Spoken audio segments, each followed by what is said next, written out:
আমাদের রাষ্ট্রপতি এরশাদ সাহেব পাশে বসা ছিল। উনি তখন রাষ্ট্রপ্রধান। কাউরন বাজারের সভা ছিল।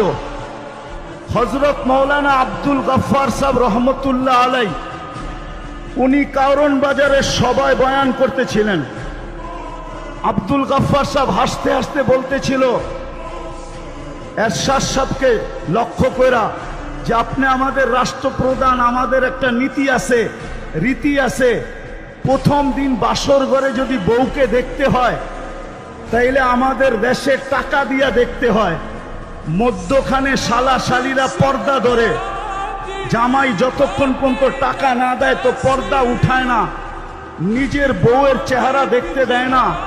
আপনি আমাদের রাষ্ট্রপ্রধান হওয়া সত্ত্বেও আপনি আপনার বউকে এরকম খোলা ছেড়া দিলেন কি করে যে এখন একজন রিকশাওয়ালাও পয়সা ছাড়া আপনার ওয়াইফকে দেখে?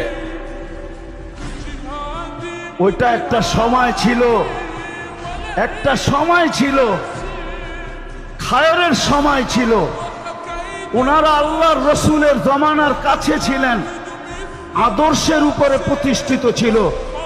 এরশাদ সাহেব শুধু হাসছেন, কোনো প্রতিবাদ করেন নাই, কোনো জিদ বা হিংসা বিদ্বেষ ভিতরে নেন নাই যে আমি স্টেজ থেকে যায়া গফফার সাহেব তোমাকে দেখাবো তুমি কত বড় আব্দুল গফফার।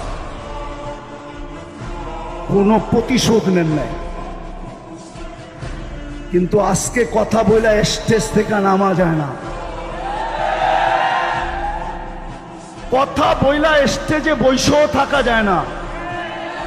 কেন এই দুরবস্থা? আমার প্রশ্নের জবাব দেন আপনারা, কেন এত দুরবস্থা?